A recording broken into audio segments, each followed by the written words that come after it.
नमस्कार किसान भाइयों, आप सभी का बहुत स्वागत है आपके अपने खास कार्यक्रम कृषि दर्शन में। किसान भाइयों, आज का विषय है संतरे की खेती और इस विषय पर वार्ता के लिए मेरे साथ मौजूद हैं डॉक्टर CL गौर। आप असिस्टेंट प्रोफेसर के पद पर कार्यरत हैं कृषि मानसरोवर विश्वविद्यालय भोपाल में। बहुत बहुत स्वागत है डॉक्टर साहब आपका हमारे कार्यक्रम में। नमस्कार किसान भाइयों। डॉक्टर साहब, हमारे किसान भाइयों का मार्गदर्शन कीजिए कि संतरे का बागान वो लगाने वाले हैं, इसके लिए खेत का चयन करने वाले हैं, चुनाव करने वाले हैं, तो क्या क्या सावधानियां उन्हें रखनी चाहिए? सबसे पहले तो संतरे की, जैसे किसान भाई बगीचा लगाना चाहते हैं तो वो संतरे के बगीचा लगाने के लिए जो मिट्टी होती है वो बलुई दोमट मृदा का उपयोग करना चाहिए और जिसकी जल निकास की क्षमता अच्छी हो, मतलब खेत में आपके पानी नहीं भरना चाहिए। और इसके साथ ही साथ जो मृदा है उसमें चूने की मात्रा लगभग 14% से ज़्यादा नहीं होनी चाहिए। यदि चूने की मात्रा ज़्यादा होती है तो खेत में नमी रहती है। नमी के कारण क्या होता है कि जो आपका बगीचा है उसमें फल कम आते हैं। यदि आपके खेत में चूने की मात्रा कम है 14% से तो फूल और फल अच्छे आते हैं फसल में। साथ ही साथ जो मृदा की गहराई है लगभग 2 से 3 फीट गहराई तक किसी प्रकार की कोई कठोर परत नहीं होना चाहिए आपके खेत में। तो डॉक्टर साहब, जैसा कि आपने बताया, किसान भाई यदि संतरे का बगीचा लगाना चाहते हैं और उसके लिए खेत का चुनाव कर रहे हैं जी तो मिट्टी बलुई दोमट हो तो बहुत अच्छा है। जी। इसके अलावा कैल्शियम कार्बोनेट चूना आपने चूने की बताया मात्रा 14% से कम होना कम चाहिए। होना जी। चाहिए। बहुत बहुत धन्यवाद डॉक्टर साहब। इसके अलावा हमारे किसान भाई जानना चाहेंगे कि संतरे की जब वो पौध खरीद रहे हैं उस समय भी उन्हें क्या क्या सावधानियां रखनी चाहिए? देखिए, संतरे की किसान भाई यदि संतरे की नर्सरी से पौध खरीदने जाते हैं, कलम खरीदने जा रहे हैं, तो उन्हें मुख्य रूप से यह ध्यान रखना चाहिए कि जो उनका संतरे का पौधा है, एक्चुअली क्या होता है, संतरे का पौधा 2 भागों से मिलकर बनता है। एक नीचे का भाग होता है जिसको मूल ग्रंथ कहते हैं और ऊपर उसके कलम की बडिंग की जाती है। तो जो मूल ग्रंथ है वो मुख्यतः या तो आपका जम्बेरी होना चाहिए रफ लेमन का, या रंगपुर लाइम का होना चाहिए। क्योंकि इसके अलावा यदि आप दूसरे प्रकार के जो अन्य मूल ग्रंथ हैं उन पे बडेड प्लांट आप खरीदते हैं, पौधे खरीदते हैं, तो उसमें क्या होता है, जो फाइटोप्थोरा बीमारी होती है जिसके कारण पौधा आगे चल के सूखने लगता है वो अधिक होती है। और जो जम्बेरी है और रंगपुर लाइम है ये क्या होता है, फाइटोप्थोरा बीमारी के प्रति प्रतिरोधी होते हैं। इसलिए किसान भाई जब भी पौधे खरीदें तो आप रंगपुर लाइम और जम्बेरी मूल ग्रंथ के पौधे खरीदें। साथ ही साथ एक चीज़ और ध्यान रखनी है आपको कि जो मूल ग्रंथ पे बडिंग की गई है वो ज़मीन से लगभग 25 से 30 सेंटीमीटर ऊपर बडिंग की गई हो। और जो पौधा है, जब आप पौधा खरीदने जाते हैं तो उसकी लगभग लंबाई आपकी होना चाहिए 1 फीट के लगभग लंबाई होना चाहिए। तो डॉक्टर साहब, जैसा कि आपने बताया, मूल ग्रंथ का चुनाव जो है वो किसान भाइयों को ध्यानपूर्वक करना चाहिए और आपने 2 मूल ग्रंथ बताए, जैसे एक रंगपुर लाइम आपने बताया और दूसरा जम्बेरी। तो किसान भाई यदि इन सावधानियों पर थोड़ा ध्यान देंगे तो एक अच्छी उपज वो पा सकते हैं। डॉक्टर साहब, इसके अलावा खेत का चयन हो गया, पौधे का भी चयन हो गया, अब संतरे का जो बगीचा है उसको स्थापित कैसे करें हमारे किसान भाई? देखिए, आप पौधे के चयन और भूमि के चयन के बाद मुख्य रूप से क्या होता है, संतरे का आप बागीचा स्थापित करना चाहते हैं तो इसके लिए आप रेखांकन कर लीजिए। रेखांकन करने के पश्चात आपको गड्ढे खोदना है। तो गड्ढे खोदने के लिए आपको लगभग 75 सेंटीमीटर चौड़ाई का, 75 सेंटीमीटर लंबाई एवं 75 सेंटीमीटर गहराई का गड्ढा खोदना है। क्या होता है, यदि अपन छोटा गड्ढा खोद के यदि पौधे को लगाएंगे, जब पौधा बड़ा होता है तो पौधे के गिरने की समस्याएं आती हैं। इसलिए आपको 75 सेंटीमीटर चौड़ा, 75 लंबा, 75 सेंटीमीटर गहरा गड्ढा खोदना। साथ ही साथ जो गड्ढे की आधी ऊपर की जो आधी मिट्टी रहेगी उसको आप अलग कर लीजिए, नीचे की आधी मिट्टी को अलग कर लीजिए। जो आधी मिट्टी बचती है उसमें आप लगभग 5 किलो गोबर की खाद सड़ी हुई, है ना, और 500 ग्राम सिंगल सुपर फास्फेट जी और 100 ग्राम कार्बेंडाजिम और 100 ग्राम नीम की खली मिला के अच्छी तरह मिक्स कर लीजिए। और जब आप पौधे लगाएंगे तो जो मिक्सचर है इसके साथ आप गड्ढे को पौधे के साथ भर दीजिए। इससे क्या होगा, नीम की खली से जो उसमें जैसे कीड़े वगैरह हैं, दीमक वगैरह है, इसका प्रकोप नहीं आएगा। आपने जो सिंगल सुपर फास्फेट जिसे राखड़ कहते हैं वो डाली है, इससे क्या होगा, जड़ों की वृद्धि अच्छे से होगी, पौधा जल्दी ज़मीन में स्थापित हो जाएगा। और जो गोबर की खाद है इससे पौधे में और भी जो पोषक तत्वों की आवश्यकता है ये पूरी करते हैं। तो जैसा कि डॉक्टर साहब ने अभी सुझाया कि यदि गड्ढों का आकार 75 सेंटीमीटर लंबा, 75 सेंटीमीटर चौड़ा और 75 सेंटीमीटर गहरा करके, जैसा कि डॉक्टर साहब ने एक मिश्रण सुझाया है, यदि उस मिश्रण का किसान भाई इस्तेमाल करेंगे तो फिर कीटों से और रोगों से भी उनकी फसल बच पाएगी। डॉक्टर साहब, इसके अलावा संतरे के पौधे का उपचार, उसके बारे में भी हमारे किसान भाइयों का मार्गदर्शन कीजिए। जी, जैसे आपने गड्ढे कर लिया और मिश्रण तैयार कर लिया, जैसे गड्ढे भरना है आपको, इसके बाद आप जब भी पौधा लगा रहे हैं, देखिए संतरे का पौधा आप जुलाई से सितंबर के मध्य में लगा सकते हैं। जब आप पौधा लगाएंगे तो इसके लिए आपको पौधे की जो जड़ें हैं उनका उपचार करना पड़ेगा।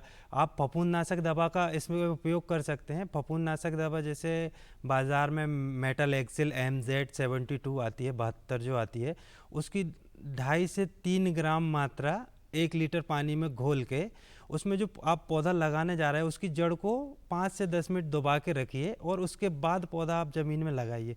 इससे क्या होगा कि जो भूमि में आपकी जो मृदा है उसमें जो भी रोगनाशक फफूंद है वो पौधे को नहीं लगेगी। यदि उसकी जड़ को आप उपचारित करके लगाएंगे तो क्या होता है, जैसे अपन पौधा लगाने जा रहे हैं तो जब आप पौधा लगाते हैं तो कहीं ना कहीं उसकी जो जड़ें होती हैं उनको क्षति पहुंच जाती है, उनमें मतलब एक प्रकार से चोट लग जाती है। यदि आप फफूंदनाशक दवा से उसको उपचारित नहीं करते हैं तो क्या होता है, जो ज़मीन की फफूंद है वो जहाँ से घाव है, चोट लगी है, वो उससे पौधे में प्रवेश कर जाएगी, तो जिससे पौधे को फफूंद जनित बीमारी होने का डर रहता है। इसलिए आप लगाने से पूर्व उनको फफूंदनाशक दवा से उपचारित करें। तो जैसा कि डॉक्टर साहब ने बताया, पौधे का उपचार जरूरी है। डॉक्टर साहब द्वारा सुझाए गए रसायन का इस्तेमाल यदि हम करें, मेरे किसान भाई, यदि रसायन का इस्तेमाल करेंगे तो जो कीट है, रोग है, अभी जैसे आपने घाव के बारे में बताया, कई बार क्या होता है कि पौधे को लगाते समय जड़ में चोट आ जाती है, घाव बन जाता है और उस घाव से कोई भी फफूंद उसमें प्रवेश कर सकती है। और यदि इस रसायन का इस्तेमाल किया जाए, उपचार किया है जी, तो क्या होगा कि वो फफूंद उसमें नहीं जाएगी, क्योंकि आपने आप उपचारित करके प्लांट्स लगा रहे हैं, जो पौधे हैं उनको उपचारित करके लगा रहे हैं। साथ ही साथ किसान भाई, जो गड्ढा है उसमें क्लोरोपायरीफास जो दवा आती है उसको 1 से 1.5 ml प्रति लीटर पानी में घोल बना के आप गड्ढे की जो दीवार हैं उसमें आप स्प्रे कर दीजिए। इससे क्या होगा कि एक तो वैसे भी आपने जो मिक्सचर तैयार किया है उसमें नीम खली डाली है, और साथ ही यदि जैसे आपके खेत में दीमक की अधिक समस्या है तो आप क्लोरोपायरीफास दवा का छिड़काव कर सकते हैं गड्ढे में, जिससे कि वहाँ पे दीमक नहीं आएगी प्रारंभिक अवस्था में। तो डॉक्टर साहब ने बताया बचाव बहुत ज़रूरी है। यदि आपको पता है, हमारे किसान भाइयों को पता है कि हमारे खेत में दीमक की समस्या है, तो क्लोरोपायरीफास का इस्तेमाल करके, उस रसायन का इस्तेमाल करके एक तरह का ये भी उपचार हुआ। तो इस उपचार को करने के बाद डॉक्टर साहब ने जैसा कि कहा, रोगों से और खास करके दीमक कीट से बचा जा सकता है। डॉक्टर साहब, इसके अलावा अंतर्वर्ती फसल संतरे के बगीचे में, बागान में किसान भाई कैसे कर सकते हैं, उसके बारे में भी किसान भाइयों का मार्गदर्शन कीजिए। देखिए, संतरे के बगीचे में क्या, जैसे कि संतरा का आप रेखांकन करेंगे तो 6 मीटर पौधे से पौधे की दूरी 6 मीटर रखते हैं तथा कतार से कतार की दूरी 6 मीटर रखते हैं। अब जो बीच में जो जगह बचती है आप उसमें प्रारंभिक 5 साल तक, क्योंकि क्या होता है कि संतरे के पौधे मतलब जो वृक्ष होते हैं उनसे उपज 5 साल के बाद ली जाती है, तो 5 साल तक आपका खेत खाली रहेगा। तो प्राथमिक फसल के अलावा आप द्वितीयक फसल के रूप में संतरे के जो बगीचे होते हैं वहाँ पर अंतर्वर्ती फसल के रूप में दलहनी फसलों का उपयोग कर सकते हैं। साथ ही साथ हमें ये ध्यान रखना होगा कि हमें इस प्रकार की फसलों का चयन करना है कि जो संतरे के पौधे के साथ किसी प्रकार की कोई प्रतिस्पर्धा ना करे। जैसे कि कुछ पौधे ऐसे होते हैं, जैसे कपास हो गया, आपका मक्का हो गई, ये क्या होते हैं, ये पौधों से अधिक बड़े हो जाते हैं और जो छोटे पौधे रहते हैं वो नीचे रह जाते हैं इनसे। तो इनसे, और ये जो कपास मक्का है आपकी, ये अधिक पोषक तत्व भी लेती है ज़मीन से, तो संतरे का जो आपकी मुख्य फसल है उसको पोषक तत्वों की कमी हो जाती है। साथ ही साथ आपको ये फसलें नहीं लेनी है। कपास और मक्का दलहनी फसलों का उपयोग करना है, क्योंकि दलहनी जो फसल होती हैं ये ज़मीन में नाइट्रोजन स्थिरीकरण का कार्य करती हैं।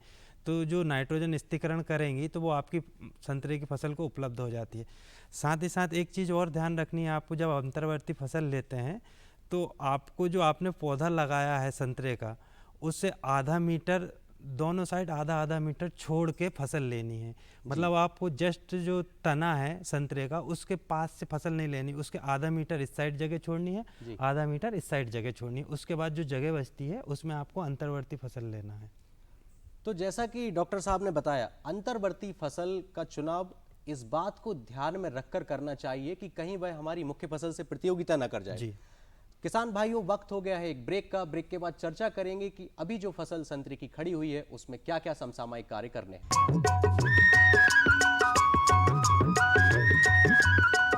अरे सुन तो। मुझे क्या सुनाना चाहते हो? जो सुनाओ मेरी सौतन को। किसको? अरे वही तुम्हारा मोबाइल फोन जिससे सुबह शाम दिन रात चिपके रहते थे और कहते थे किसान कॉल सेंटर से बातें हो रही हैं। अच्छा ये बात है। हाँ, क्यों? क्या हुआ? अब बात नहीं होती क्या? अब तो झट से बात हो जाती है। संबंधी समस्याओं का अपनी भाषा में तुरंत हल पाने के लिए पूरे भारत में किसी भी फोन से हेल्पलाइन नंबर पर संपर्क करें। किसानों का दोस्त किसान कॉल सेंटर।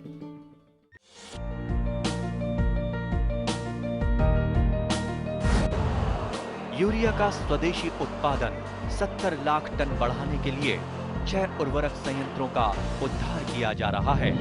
FCIL के गोरखपुर, सिंदरी, तलचर और रामागुंडम संयंत्र, HFCL की बरौनी इकाई और BVFCL की नामरू फोर्थ। सोने पर सुहागा ये है कि देश में अब बनेगा सिर्फ नीम लेपित यूरिया, क्योंकि इससे होगा किसानों का फायदा ही फायदा। अनाज का उत्पादन 10% तक बढ़ेगा। बढ़ेगी 10 से 15% नाइट्रोजन क्षमता।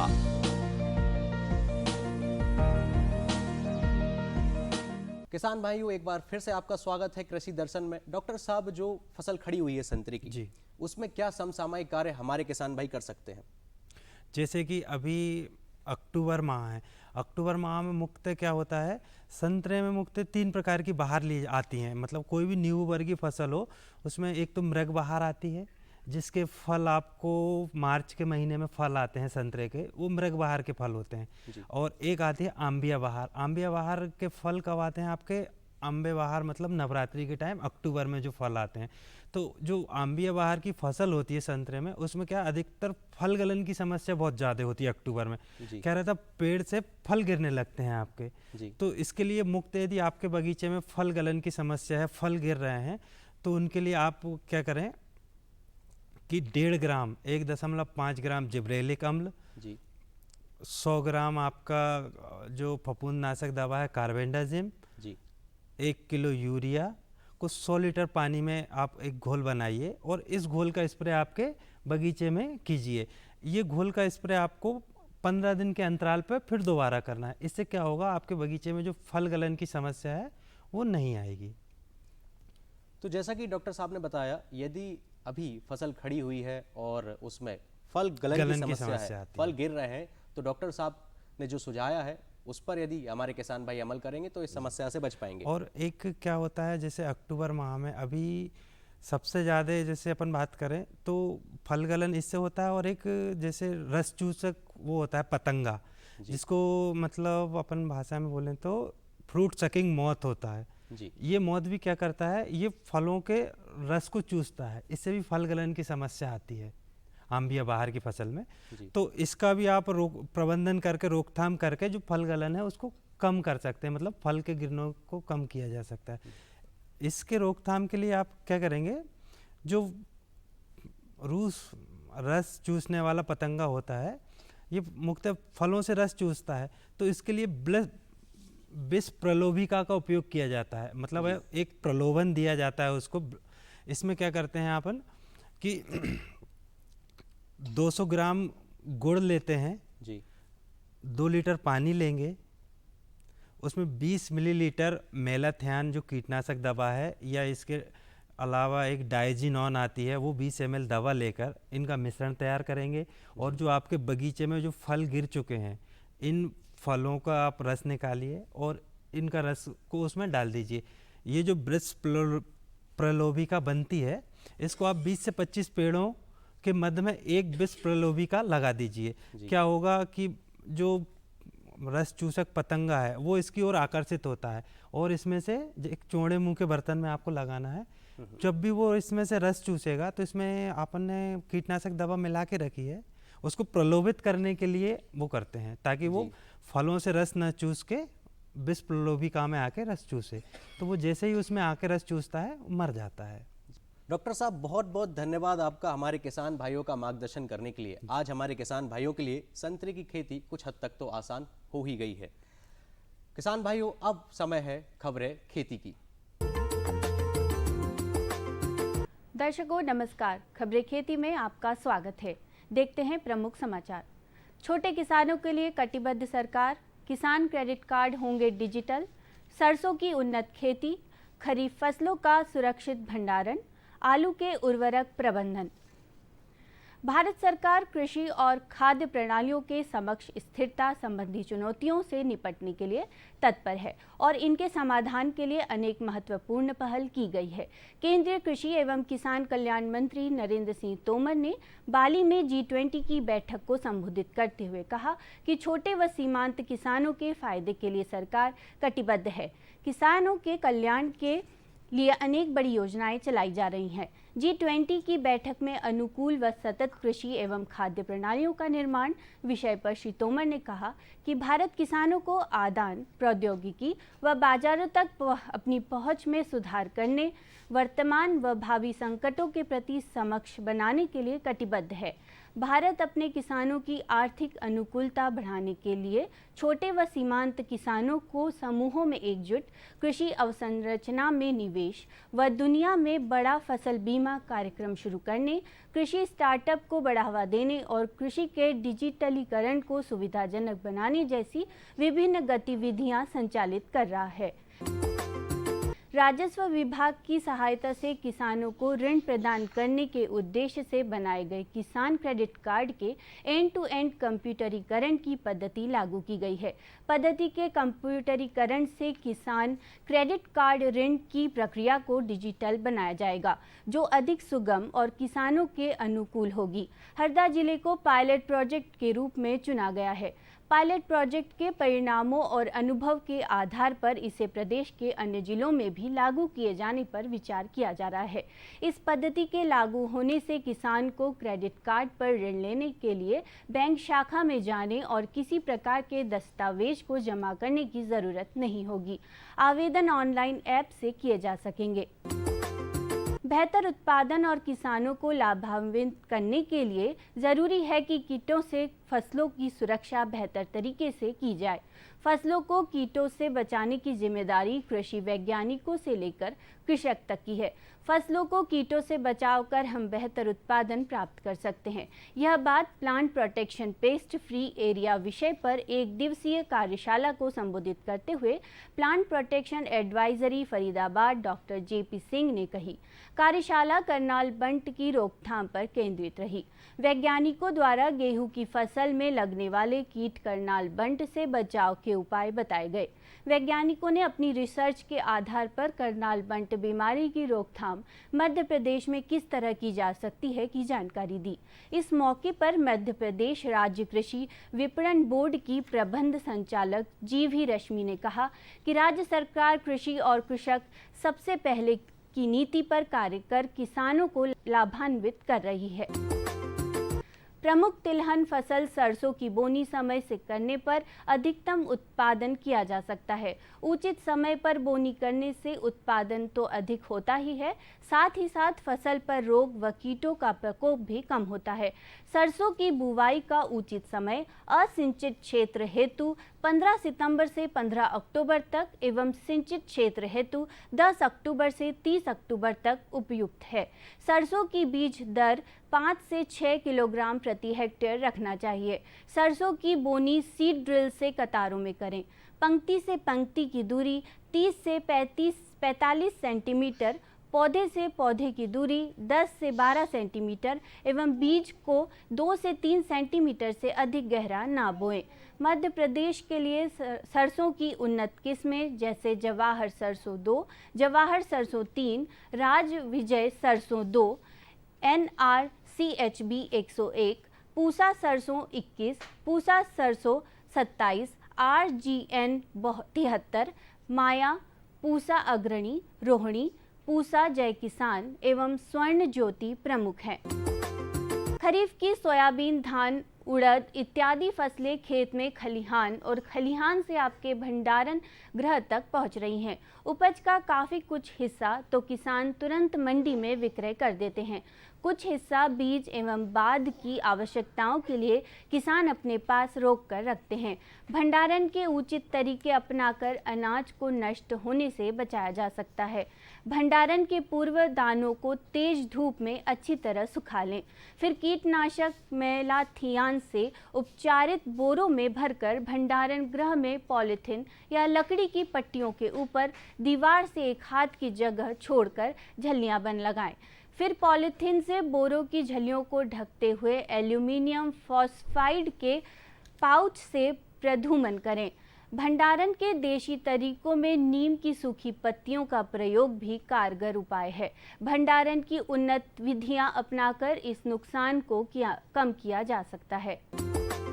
वर्तमान में महिला कृषकों का खेती बाड़ी के काम में अत्यधिक योगदान है। महिलाओं के लिए उर्वरक छिड़काव यंत्र एक महत्वपूर्ण कृषि यंत्र है। यह यंत्र खाद को एक समान फैलाने के लिए उपयोग किया जाता है।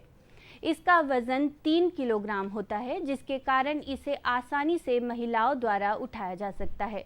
इसके द्वारा प्रति घंटे 1 हेक्टेयर क्षेत्र में खाद का छिड़काव किया जा सकता है। यह उपयोग में अत्यधिक आसान है। इसके श्रम एवं लगभग 60% समय की बचत होती है। इसकी कीमत लगभग 800 से 1000 रुपये है। इसके साथ ही महिलाओं के लिए बुवाई हेतु नवीन डिबलर यंत्र भी उपयोगी है। इसका उपयोग पंक्ति में बराबर दूरी पर बीजों की बुवाई के लिए किया जाता है। इससे समय एवं श्रम की बचत होती है। पीठ तथा कमर दर्द से छुटकारा एवं बीज की बचत होती है। इसकी कीमत लगभग 300 रुपये है। आलू की खेती में खेती की जुताई के पश्चात अच्छी तरह से सड़ी हुई गोबर की खाद 70 से 75 क्विंटल प्रति एकड़ की दर से मिला देनी चाहिए। आलू की बेहतर फसल के लिए प्रति एकड़ 60 से 70 किलोग्राम नाइट्रोजन, 35 से 40 किलोग्राम फास्फोरस और 40 से 50 किलोग्राम पोटाश की ज़रूरत होती है। फास्फोरस व पोटाश की पूरी और नाइट्रोजन की आधी मात्रा बुवाई के समय ही खेत में डालनी होती है। बची हुई नाइट्रोजन को मिट्टी चढ़ाते समय खेत में डाल दिया जाता है।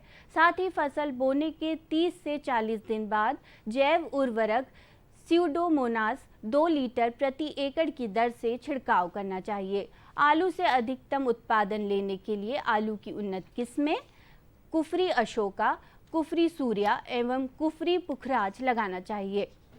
बोनी से कटाई तक और खेत तैयार करने से फसल कटाई उपरांत भंडारण तक नन्हे वैज्ञानिक सिद्धांतों को अपनाकर कृषि की लागत में कमी लाई जा सकती है तथा लाभ में भी वृद्धि की जा सकती है।